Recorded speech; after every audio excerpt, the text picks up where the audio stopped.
particular strength here, and shouldn't we be very slow to overturn Pearson? Your Honor, stare decisis is a very powerful tool for the courts. However, it should not be an ultimate tool for the courts. They should have to revisit precedent every once in a while to ensure that the evolution of the law and of our judicial economy is going forward.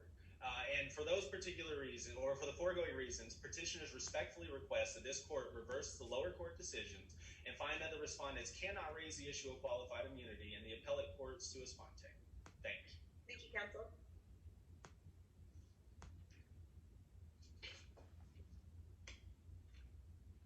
Good evening, Your Honors, and may it please the court. My name is Shayna Mitchell, and I also represent the petitioner, Mikhail Mikovich, in this case.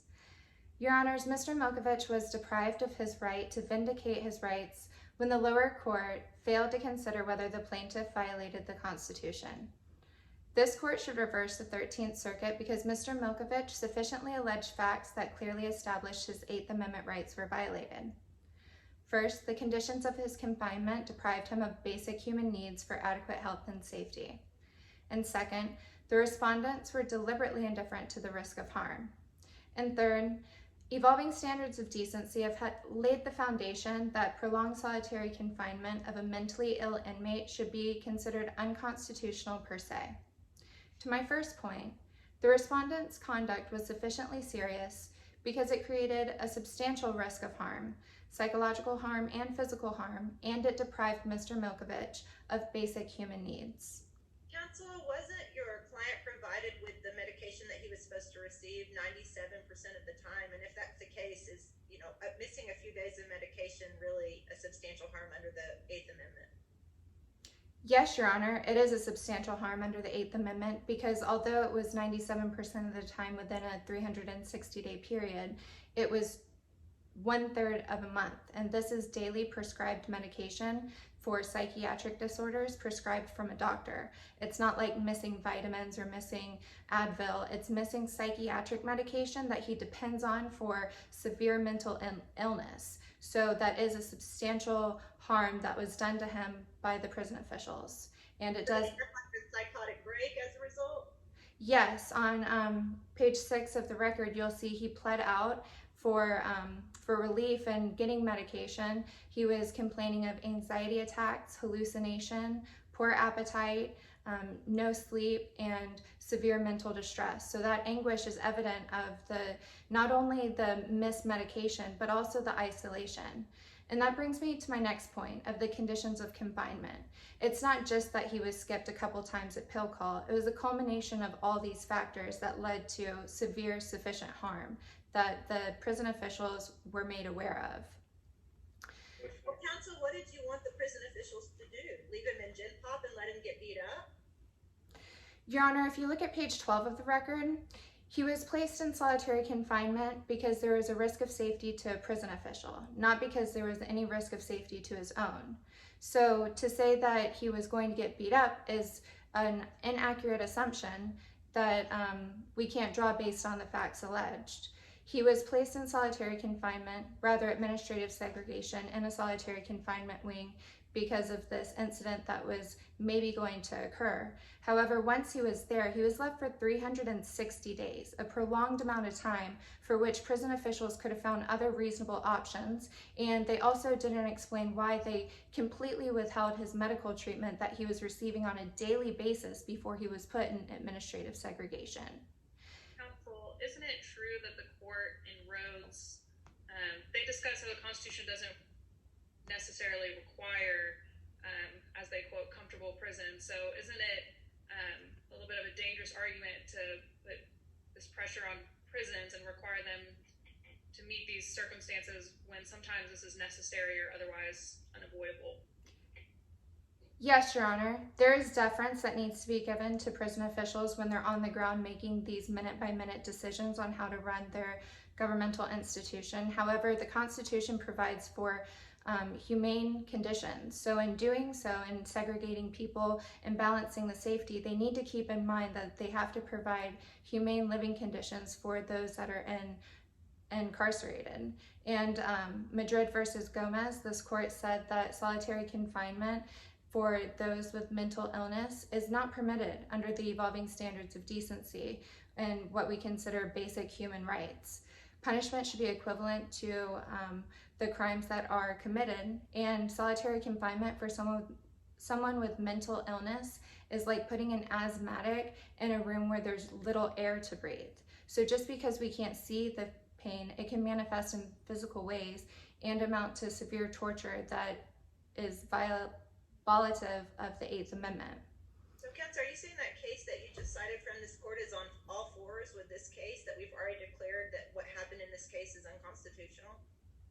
Yes, Your Honor, I'm saying that what happened in this case is unconstitutional, and even if this court decides that Madrid versus Gomez isn't an exact match, in William versus Sutter, the court said that we look at a combination of factors, and it can amount to an Eighth Amendment violation if the prisoner is deprived of basic human needs. So it's not just cold food, it's not just poor lighting, it's not just limited interaction with other inmates. It's a culmination of all those factors that lead to exacerbating his already present mental illness to the point to where there's torture. And the basic human need here is not necessarily having warm food. He's not asking for a 5-star gourmet meal. He's not asking for a luxury stay. He's just asking for the basic human need of psychological stability. And this court's never put that in the list of basic human needs before. I would disagree, Your Honor. And Brown versus Plata found that mentally ill prisoners awaiting solitary confinement in their treatment, the action of the prison officials did violate the Eighth Amendment. In that case in 2011, the court further defined adequate mental health care as a basic human need. And much like Brown versus Plata, Mr. Milkovich had significant gaps in his medication. He was deprived of his daily medication he depended on, very much so for these severe mental illnesses. He was denied 2/3 or 1/3 of the time within a month. And he was denied complete visits with a doctor, which, if you have any knowledge of the side effects of being on antidepressants and these psychological drugs, there needs to be constant monitoring by a doctor to monitor suicidal thoughts and all of those extreme symptoms that come along with taking those drugs. But the prison officials, for no reason, completely denied any treatment and any doctor visits once he was placed in solitary confinement. Aren't prisons set up to monitor against self-harm anyway? So if he does develop suicidal thoughts while in solitary, isn't the prison almost the best place to monitor that? Yes, Your Honor, it's true that it's hard for an inmate to commit suicide. However, there's cases that say that the physical harm or the harm that's suffered by an inmate does not have to be physical. It can include mental anguish, and that meets the burden of the standards set forth in a 1983 deprivation of rights claim. Counsel, can you speak more to how this is different if the defendant was placed in solitary confinement due to misconduct versus your situation, how he was placed in confinement due to reporting a possible attack on a guard? Yes, I think it's a very important difference to distinguish our case from those cases that place an inmate in solitary confinement for punitive reasons as punishment. Like you said, Mr. Milkovich was placed there as a security measure because of an impending attack on a security guard. And that shows that it aligns more with the cases that show solitary confinement is arbitrary, and it's something that should be done as a last resort. And that actually brings me to my last point. The evolving standards of decency that this court looks at in determining whether there's a violation of the Eighth Amendment considers not only national and international standards of decency, also legislation that's going on within the states, and a foundation of case law. And looking at the different conditions of confinement that Mr. Milkovich was subjected to with a mental illness, we argue that it should be a blanket per se ruling that it's unconstitutional to place an inmate with severe mental illness in prolonged solitary confinement.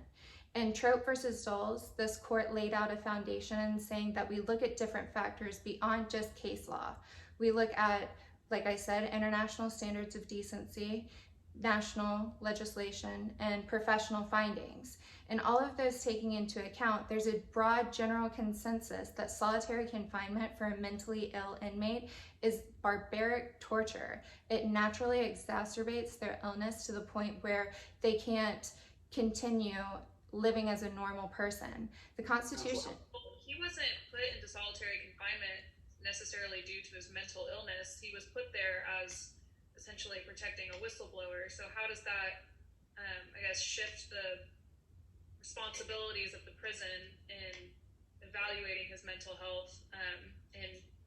He missed his medication a few days, but it wasn't like he was in that solitary confinement specifically for that reason. So I guess how does that shift the burden placed on the prison or the Bureau of Prisons in evaluating him in solitary confinement? Your Honor, prisons have an obligation to provide basic health care, and that includes for inmates suffering from mental illness, evaluations by a doctor. So I'm not saying there should be a blanket rule that solitary confinement should be completely eliminated, but for those suffering from mental illness, more needs to be done. It needs to be restricted. It needs to have some type of constraints to where they're taking into account the health and safety of the inmates and not treating them like less than human. So in having a mentally ill inmate in prolonged solitary confinement, a hypothetical would be to have regular doctor appointments where they're monitoring their mental health to ensure that they're not having these near suicide attempts and hallucinations and severe anxiety attacks, especially for someone in this case with a history of mental harm that they were aware of. So didn't he, sadly that he experienced these things, but weren't those already things he experienced prior to solitary confinement? Yes, Your Honor. He had a history of self-harm, he had mental illness, and he had anxiety attacks. And that's something that put the prison officials on notice, and they were aware of it, which is even more reason for them to consider other options other than putting him in solitary confinement, and even more reason for them to closely monitor his mental state once he's in solitary confinement. But they completely disregarded his mental health once he was there and ignored his pleas. If you look at page 6 of the record, he made an internal grievance of pleading for health treatment, and it went ignored. That shows deliberate indifference on the part of the prison officials. And the time frame, leaving him there for 360 days, is far beyond the scope of what's necessary to eliminate a risk from an impending attack of a prison official. And what was the other option to the prison? Leave him. So is the other option just leave him in general population? There's different ways that the court can speculate as to what can be done. And like I said, deference has to be done in the decision making of the prison officials. But what it comes down to is whatever their decision is, they have to keep in mind, and they have to honor the Constitution, that inmates have basic human rights that need to be protected. They can't treat them as less than human by depriving them of basic health care. But wasn't the prison protecting the inmate? I mean, I know he was reporting a potential attack on an officer, but it's not prisoners that snitch are not popular, right? So how would a prisoner or how would a prison official weigh the potential physical harm versus the potential mental harm rendered by solitary confinement? How are they supposed to view that? Your Honor, there's a broad general consensus within the medical community that says solitary confinement within a mentally ill inmate is complete torture. It's deprivation. It's like putting an asthmatic without air. So they have to, I'm sorry. But so an inmate that suffers from ADHD that has a mental illness, you can't put that prisoner in solitary confinement? I agree. There's dangers in having a blanket policy and anyone labeled with a mental illness being prohibited from solitary confinement. That's why we need to look at what the dangers are and putting them there with the conditions of confinement raising to the level of sufficient harm that's going to cause a great risk of violating their 8th Amendment rights. And regardless of whether or not you agree that it should be unconstitutional per se, and looking at the facts of this case, on its face, the prison officials violated Mr. Milkovich's right to be free from cruel and unusual punishment because they sufficiently harmed him and were deliberately indifferent. For those reasons, we ask that you reverse the lower court's decision and remand this case for trial. Thank you.